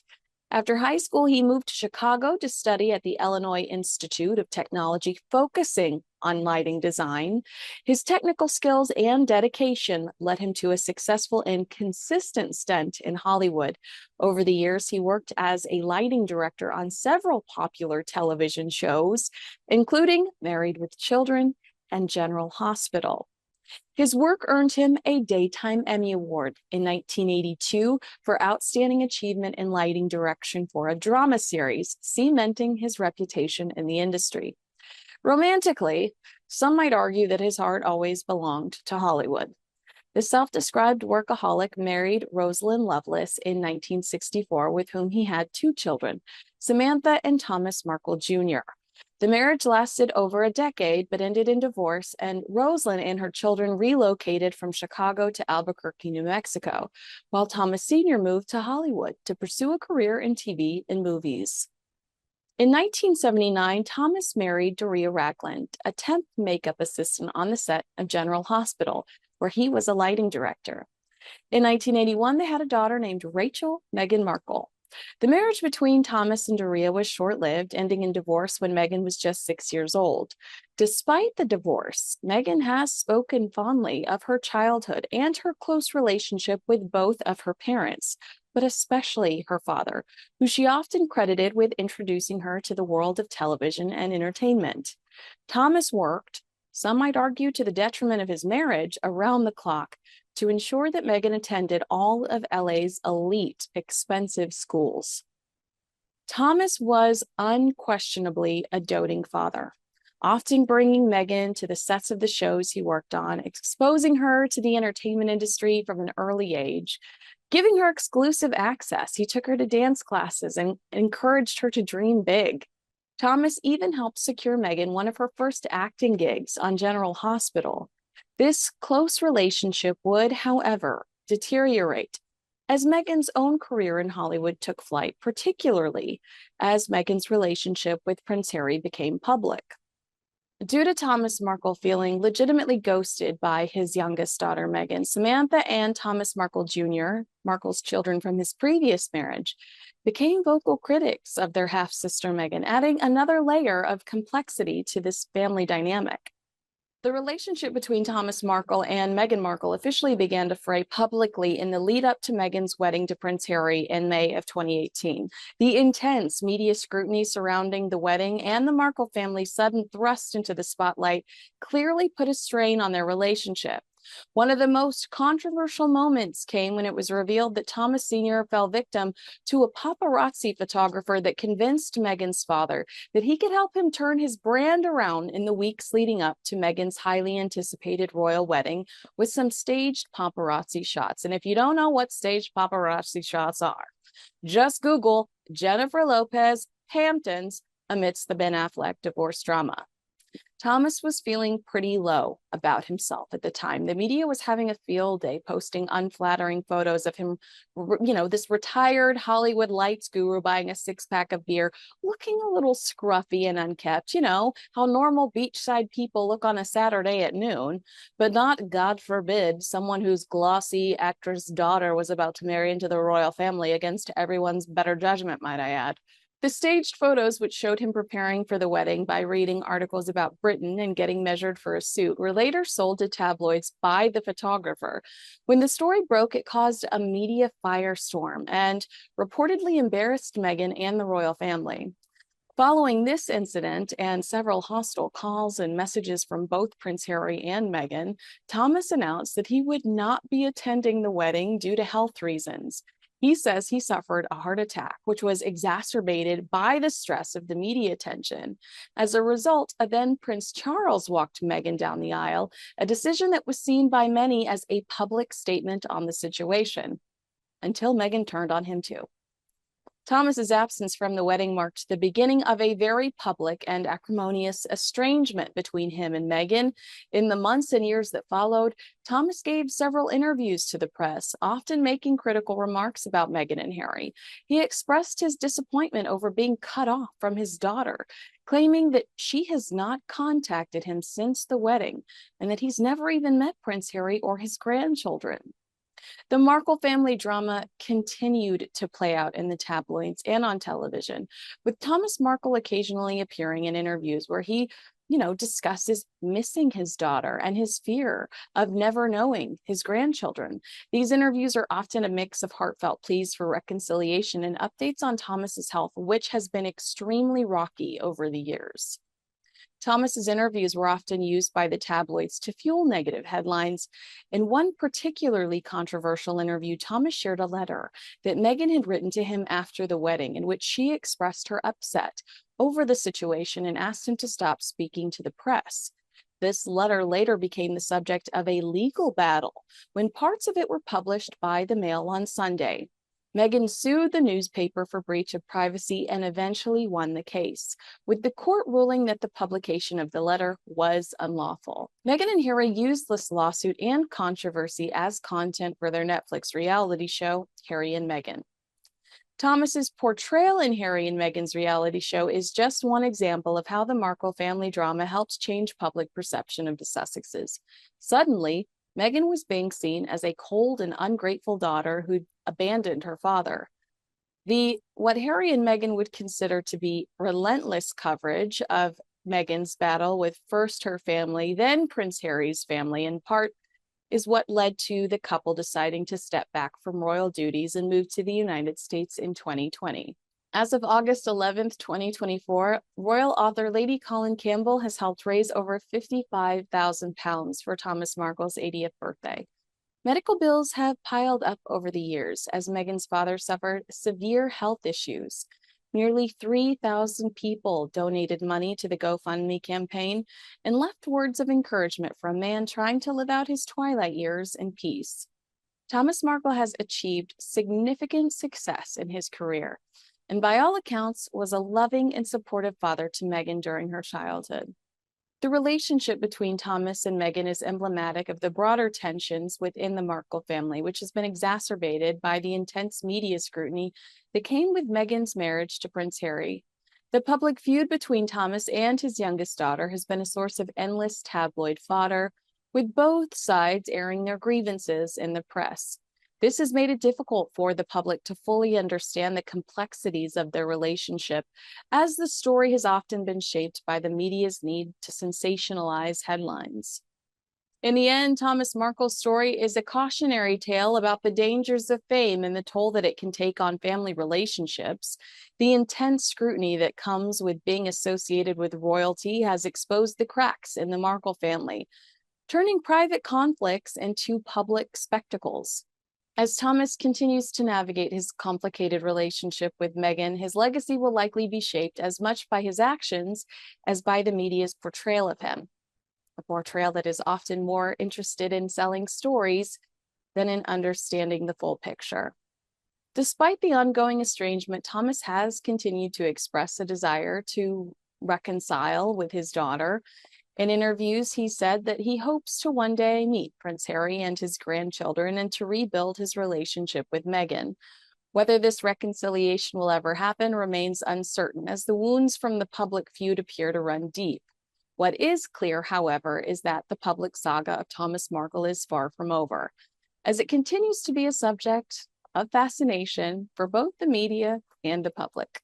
What the royal family have done brilliantly, and I think this probably comes down to Prince William and Princess Catherine more than King Charles, is they've starved them of the oxygen to be able to come up with more of that. I guarantee you, and I'm sure you agree, if there was more contact going on, if there was more of them being involved in the fold of the family, we would get another documentary. Netflix would get another winning documentary that we'd all watch and go, oh, what's their take on this? And also ticking off what is true and what isn't, because there were some things in that Netflix documentary about the royal family which, of course, were just blatantly just false, headlines that weren't actually British headlines, the commentary on things that just wasn't true, wasn't accurate. Like stock video of paparazzi shots that were actually a Harry Potter premiere and not somebody harassing Meghan Markle. Like, come on, guys. It's so funny. I mean, it's actually, on one level, it is hilarious because they didn't have enough to complain about even to film that documentary that they had to use this stock footage. You're absolutely right. So what else do they have to give other than this lifestyle stuff? And it will remain to be seen how well that will do. But it's never going to do as well as us watching to find out what they're going to be saying about the royal family. And the royals have done exactly the right thing by starving them. They've cut them off and starved them of the publicity. And that's why it's so wise. It's sad, but it's so wise to say, sorry, we're not having these meetings anymore. Because let's not forget, the meeting after Prince Philip's funeral ended up as the forward in Spare. The precious moments after Queen Elizabeth's death, when Prince Harry got to Balmoral and went into her room, ended up in the closing chapters of Spare. So there is literally nothing sacred that they won't sell or that they won't put on a documentary. They've got nothing left. And while the negativity was a quick buck for both Netflix. I don't know if it was quick because it took Harry and Meghan years to actually produce Harry and Meghan for Netflix. While it was relatively a quick buck for not only Netflix, but for Harry and Meghan, you're right, the content was negative. And I had a call last week with a publicist in Los Angeles. He represents a lot of celebrity clients, and he was pitching me something for, he was pitching me someone for my entertainment reporter job. And I asked, just trying to merge my two worlds, if his client would like to comment or do something for Prince Harry's upcoming birthday. And he immediately said to me, does it have to be Prince Harry? And I said, well, it's his birthday. And he said, I'm sorry, when I hear that name, my publicist alarm bell immediately goes off. I don't think we want to be associated with them. They're too negative. So hearing, you know, the Wrap and some of these other, publications say, trade publications say that Harry and Meghan have worn out their welcome in Hollywood, and kind of just destroyed these opportunities because they're demanding and they really have a hard time collaborating with people. And then having that private call with someone who says, you know what, we're not even going to go there because we don't feel like these two are good to associate with. I think Harry and Meghan really need to reevaluate what their next steps are, because their reputation is currently in tatters. It looks as if Harry, feuding royal brothers, Harry and William, who essentially can't stand the sight of each other, may well soon be in New York at exactly the same time. Both solo, both without their spouses. No Meghan, no Kate, for obvious reasons in her case. But will they meet? I wouldn't bet the farm on it. But let's ask royal commentator, the amazing Kinsey Schofield. Welcome, Kinsey. Hey, Kev. Yeah, absolutely. I think this is a pretty predictable situation we find ourselves in. Just explain. I'll tell you what, before you do, let's have a look at Harry talking about his relationship with William. This was a year ago, speaking to Anderson Cooper on CNN. You write about a contentious meeting you had with him in 2021. You said, I looked at Willie, really looked at him, maybe for the first time since we were boys. I took it all in. His familiar scowl, which had always been his default in dealings with me, his alarming baldness, more advanced than my own, his famous resemblance to Mummy, which was fading with time, with age. It's pretty cutting. I don't see it as cutting at all. My brother and I love each other. I love him deeply. There has been a lot of pain between the two of us, especially the last 6 years. None of anything that I've written and anything I've included is ever intended to hurt my family. But it does give a full picture of the situation as we were growing up. Yeah, his alarming baldness, his resemblance to our mother fading fast with age. No, that's not designed to hurt his feelings at all, is it? God almighty, talk about gaslighting us. But anyway, explain how they may actually have to come face-to-face in Manhattan soon. Sure, yeah, and that was a crock of you-know-what. Yes, it was. Yeah. I need a barf bag. Yeah. Predictably, Prince Harry announced that he will be in NYC to advance a number of his charity initiatives, and this is going to be at the same time we expect to see Prince William to be in town. This is for the 3rd Earthshot Prize Innovation Summit on September 24th. This is this is when we might actually see Prince William shaking hands with some of the bigwigs, a lot of international leadership, because it's happening during Climate Week NYC and the 79th session of the UN General Assembly. So Prince William will be seen as a mover and shaker in associating with some of these people. Michael Bloomberg is one of the people that co-sponsors this Earthshot Prize with Prince William. And in comes Todger Roger trying to distract from the fact that Prince William is there to do good. Todger Roger. That one's sticking. I like that. Classic Prince Harry. But he's going to be in town to participate in events for the African Parks charity. I know we've discussed this before. It is littered with scandal, alleged rapes, violent attacks on local villagers. And Harry has never addressed those scandals. The Halo Trust, the Diana Awards, and Travelist. Let's just hope Prince Harry doesn't take a private jet to talk to us about, climate change through the Travelist company. Yeah, exactly right. Yeah, that would fit in with his hypocritical track record. Save the planet, but I won't be bothering. I'll be flying everywhere by private jets. Now, do you think that this kind of rivalry between Harry and William, and indeed Harry and Meghan and Kate and William, not, I think, waged particularly from William's point of view, but definitely from jealous little Harry's point of view, to the extent that, William and Kate were recently seen sort of watching tribal dances, having a go on the bongo drums. So that's what Harry and Meghan have to do when they're in Colombia. So do you think that Harry has deliberately engineered it so he will be in Manhattan, in New York, sort of waging an alternative campaign while his brother's doing Earthshot? I mean, it wouldn't put it past him, would you? Kevin, I remember shaking in my fake fur coat in Boston, waiting for Prince William and the Princess of Wales to arrive for the Earthshot Awards, David Beckham taking the green carpet. And as I've got my camera ready, trying to capture the perfect shot, I get the push alert that Harry and Meghan have dropped the first trailer for their Netflix series. This is classic Harry and Meghan, always trying to steal thunder for Prince William and the Princess of Wales. Kate announces she has cancer. Meghan's back on CBS wanting to revisit her mental health. I just think it's a constant competition, and I don't think that the Wales are playing. And I imagine that it's incredibly exhausting watching the Sussexes try to keep up.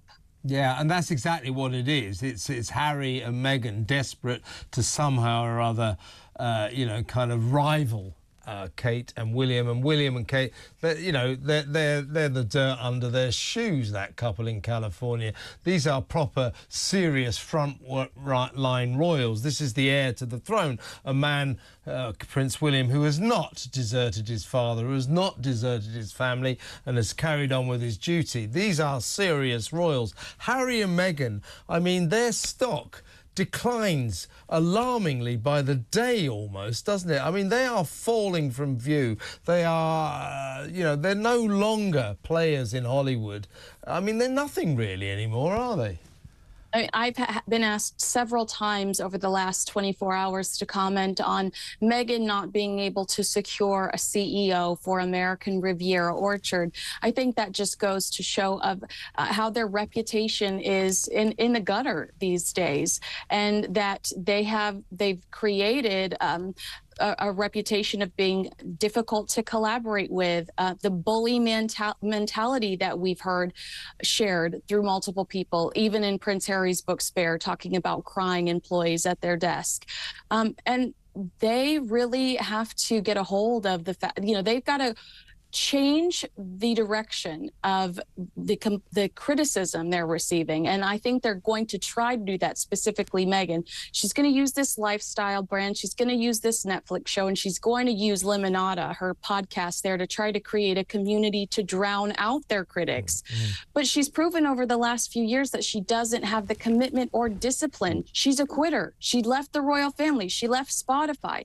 And it takes a lot of effort to cultivate a group of people that believe in you and wish for you to have a successful life. Yeah, and you're right about that. I mean, the Harry and Meghan, both, particularly Meghan, they're full of, announcements. We're going to do this. I'm going to set up a lifestyle, or American Riviera Orchard. Oh, we've bought the rights to, what was it called, Lady by the Lake, and we're going to turn it into a feature film. Whatever happened to that?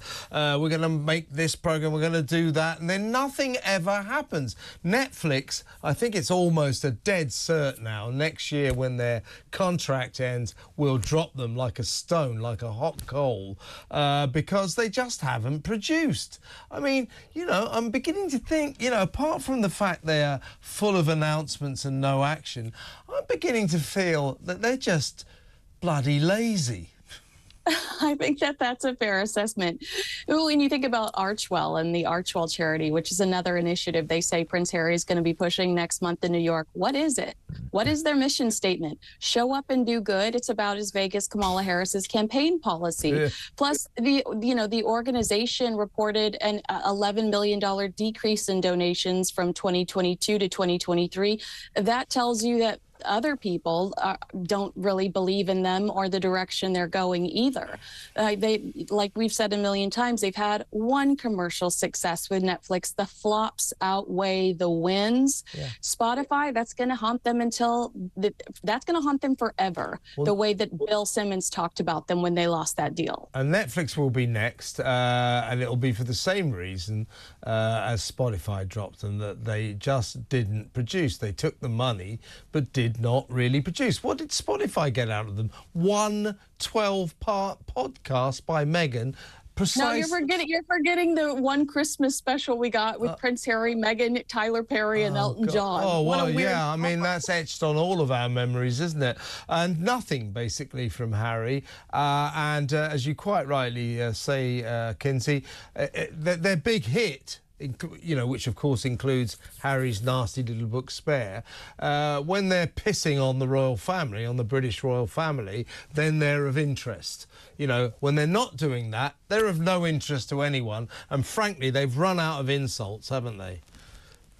They have, and I was asked recently if Meghan had any regrets, and I said I truly felt like Meghan thinks that she was on the right side of history here, but there are specific regrets she has. I think she regrets bringing up racism on the Oprah Winfrey interview because we saw Prince Harry fiercely deny that, talk about gaslighting in some of his UK interviews. And I think she regrets that cut interview where she was super weird, talking about people dancing in the street, Mandela, like they were when Mandela was freed, palm trees holding hands, and some vague threats at the royal family that she wasn't done talking. And, I think that they must sit back and realize how many people turned against them once they went after the British royal family. And there's no getting royalists back after this. Yeah. It's really going to be difficult for royalists to forgive and forget. Yeah, and their legacy will be, as we discussed the other day, their deal with Netflix, their contract with Netflix, being described by Hollywood experts as one of the worst deals in Hollywood history, which is quite funny. Professionally, Meghan has been defined by 4 major opportunities since stepping down as a senior member of the British royal family. The Archwell Foundation. What is it? According to Wikipedia, Archwell Inc. is a Beverly Hills-based, registered in Delaware for tax purposes, mix of for-profit and not-for-profit charitable business organizations. Nothing confusing about that. What is their mission statement? Show up and do good. Just vague enough so no one can actually hold them accountable. What do they do? No one really knows. Maybe that's why the organization reported an $11 million decrease in donations from 2022 to 2023 in an annual report. Netflix. Historically, Harry and Meghan's contract with Netflix will go down as one of the worst returns on investment in streaming history. One commercial success, Harry and Meghan, the docuseries, where they took repeated swipes at the British royal family, no doubt, blockbuster. Flops, Heart of Invictus, Live to Lead, Meghan's animated series Pearl, canceled before it even began.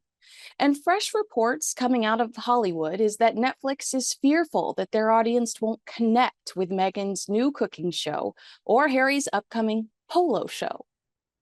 The one light at the end of the tunnel is Meet Me at the Lake, a film produced by the Sussexes, financially secured by Netflix, based on Carly Fortune's best-selling book.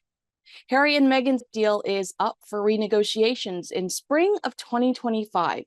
They will most certainly not be offered a similar contract to their 2020 deal, if offered to stay under the Netflix umbrella at all. Spotify. Worth approximately $20 million. The Sussexes only secured a small percentage of that based on their inability to fulfill their contractual obligations. The end of Harry and Meghan's relationship with Spotify will haunt them professionally forever.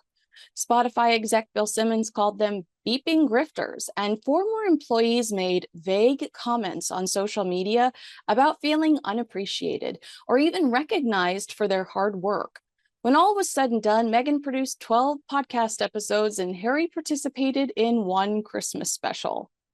Jeremy Zimmer, the chief executive officer of United Talent Agency, made headlines after criticizing Meghan's talent following the end of her deal with Spotify, saying, turns out Meghan Markle was not a great audio talent or necessarily any kind of talent. And you know, just because you're famous doesn't make you great at something. In February of 2024, Meghan announced a new podcast deal worth much less monetarily with Limonada Media. There have been no official updates on the status of that deal, but it's been half a year since that announcement, and crickets, no new content. The Daily Mail reported that original content from Meghan might be on hold due to Limonada not wanting to compete with streaming giant Netflix as they prepare to launch Meghan's new cooking show. The Mail predicts a 2025 launch for Meghan's Limonada podcast. American Riviera Orchard. Blink twice if you need saving. Where are you? Both the Daily Beast and the Daily Mail reported that the release of Meghan's new cooking show will be timed with the launch of American Riviera Orchard. But someone certainly jumped the gun on the hype train. I don't know what PR or marketing professional would advise a client to announce a podcast in February and a lifestyle website in March and leave both projects stagnant for half a year.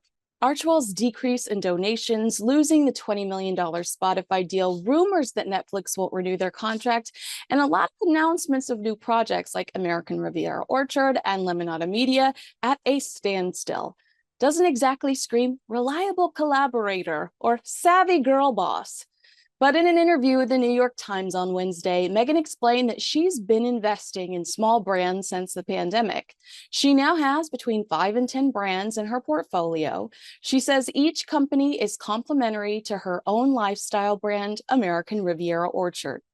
We know of at least 3 of Meghan's investments. Coffee brand Clever is a Santa Barbara-based company that makes instant latte blends made with brain-boosting and mood-lifting ingredients.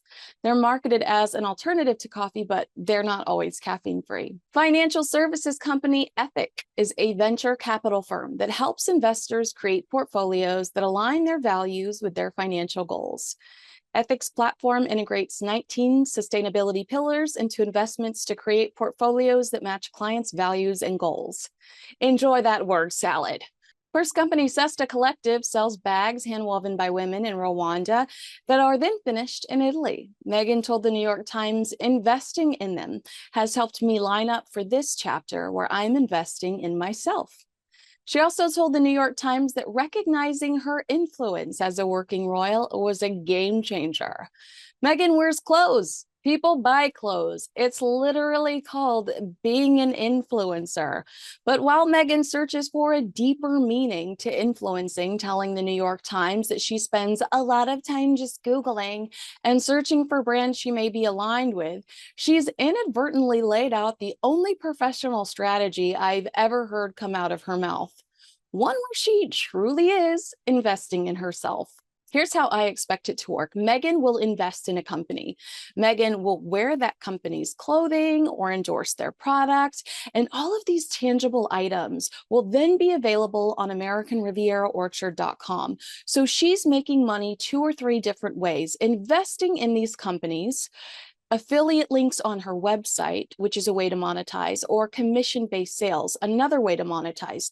So Meghan potentially makes money as an investor and makes money from the actual point of sale. She wants this campaign to be like Oprah Winfrey's famous favorite things list, where female entrepreneurs are clamoring to be featured through Meghan Markle and American Riviera Orchard. You are the anointed one. I think what annoys me most about that article, aside from the fact that she compared herself to a dolphin, oh my God, dolphins are mine, is that she tries to sell herself as a martyr. She's giving back to the little guy. Actually, girl, you triple dipping. Sounds like you spotlight a certain brand now and it directly benefits you. When the Princess of Wales wears a handbag, she doesn't receive a commission check in the mail. She might feature local talent on her tours, but it's just out of respect and to be nice. And I'm not calling Catherine a martyr, but I certainly appreciate the genuine gesture more coming from Catherine. Meghan has always wanted to be an influencer. Just look at the TIG. Back when she was a royal, she butted heads with palace staff because she wanted to keep the free swag. She wanted to accept gifts. That has always been important to her. In Tina Brown's book, The Palace Papers Inside the House of Windsor, The Truth and the Turmoil, the author explains that Meghan would use the TIG as a way of getting luxury goods for free. Tina tattles, she won a reputation among the marketers of luxury brands of being warmly interested in receiving bags of designer swag. Tina even suggests that Meghan continued to send messages to publicists after she married Harry as a royal, claiming that after her wedding in 2018, a member of Meghan's new team wrote to a publicist saying, "Make sure the publicist knows that she can still send me anything. She's always been one of the good ones." In an interview with the Washington Post to promote the Palace Papers, Tina said Meghan couldn't resist everything that was on offer on the celebrity buffet. Most recently, Tom Bauer wrote in his book, The House of Beckham, that Meghan Markle wanted free handbags and clothing from Victoria Beckham before snubbing the Spice Girl turned fashion queen. Now, some are calling Meghan stepping out in a silk $600 chocolate brown shirt by Victoria Beckham in Colombia in olive branch after their highly publicized feud. I call it just another publicity stunt. Of recognizing her superpower, Meghan told the New York Times, "Times when I know there is a global spotlight and attention will be given to each detail of what I may or may not be wearing, then I support designers that I have really good friendships with and smaller up-and-coming brands that haven't gotten the attention that they should be getting." She said, "That's one of the most powerful things that I'm able to do, and that's simply wearing like an earring." Wow, what a life of service you've chosen. I think American Riviera Orchard will have enough success, enough to justify its existence. If it becomes a well-oiled machine and keeps Meghan busy, she will find joy in that work, the same way she found joy in the TIG. However, managing all of American Riviera Orchard's moving parts will take a lot of work, and Harry and Meghan struggle to keep happy employees. That will be detrimental to their professional growth unless they can get a handle on that. They know of their poor professional reputation. That is why Team Sussex sent a bat signal to People magazine on Wednesday to shut down rumors that Meghan couldn't find an American Riviera Orchard CEO because she's a terror. They also had to squash the rumor to shift the focus on the dolphin story. Is she a salt and pepper shaker, palm trees, holding hands, or a dolphin? Inquiring minds would like to smoke, whatever it is they're smoking. I would suggest finding one person Meghan can truly rely on and have that person managing the logistics and the hard conversations. And maybe that will distance Meghan from future bullying allegations. But this is her baby. This is her arena. It is all or nothing. Her emotions will likely be incredibly heightened as she knows that the world is watching to see if she will fail again.